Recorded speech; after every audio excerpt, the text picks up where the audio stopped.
नागपूर जिल्ह्यातील कोराडी येथील वाघमारे परिवारातील 7 जण अजूनही जम्मू काश्मीरमध्ये आहे, श्रीनगरमध्ये अडकलेले आहेत। त्यांना फ्लाईट मिळत नाही अशी परिस्थिती आहे। त्यांचा परिवार चिंतेत आहे। आई काय सांगणार, कोण कोण गेलं तिकडे, कधी गेले आणि काय चिंता? चिंता आहे ना बाबा। आता एवढं हे आहे तर 15 तारखेला गेले, 15 तारखेपासूनचा कालपासून फोन नाही आले, उपाशी आहे। नातनी माझ्या छोट्या नातनी आहे, सुना आहे माझ्या, दोन मुलं आहे। हां, ते लवकर घरी आले पाहिजे। आज प्लेन पाठवली तर एवढे उपाशी आहे म्हणते, बाहेर नाही निघून राहिले। ते का खाती ना तर उद्यावर, एक तर असा दिवस येऊन गेला। हां, तुमचं बोलणं झालं आता, काय म्हणे ते?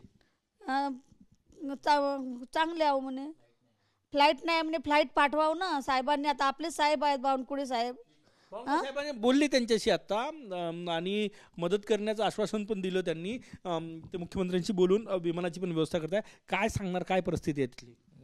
तिथली परिस्थिती म्हणजे ते हॉटेलच्या बाहेर निघाले नाही आहे आणि साहेबांना हेच विनंती केली आहे। त्यांच्यासोबत व्हिडिओ कॉलिंग पण झाला आहे म्हणत होते। त्यांचा कॉल आला होता मला, माझ्या भावांच्या।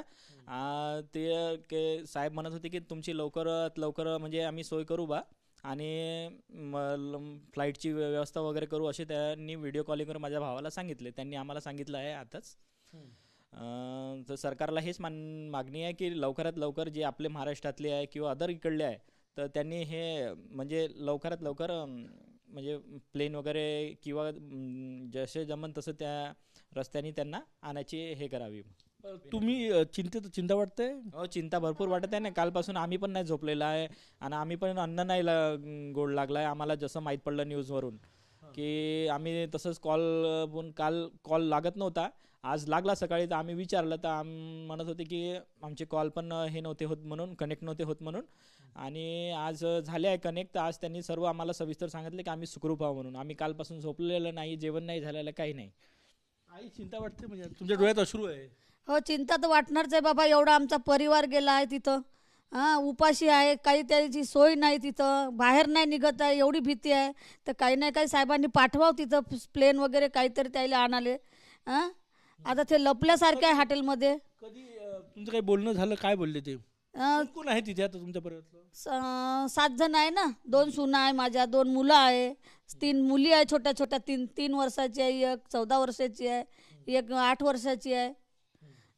नातनी उपाशी आहे, त्यांना काही खायले नाही आहे। तिथं हॉटेलामध्ये बंद आहे, हॉटेल करून लपून आहेत ते। मग त्याची सोय करा तिथं म्हणा। या परिवाराची विनंती आहे की महाराष्ट्र सरकारनं विमानाची सोय करून, की ते म्हणतात की आम्हाला फ्लाईट मिळत नाही परत येण्यासाठी। जे काही पर्यटक आहे त्यांची मागणी आहे की महाराष्ट्रात परत येण्यासाठी व्यवस्था करण्यात यावी। कॅमेरामॅन सचिन सयामसह गजानन उमाटे, TV9 मराठी, नागपूर।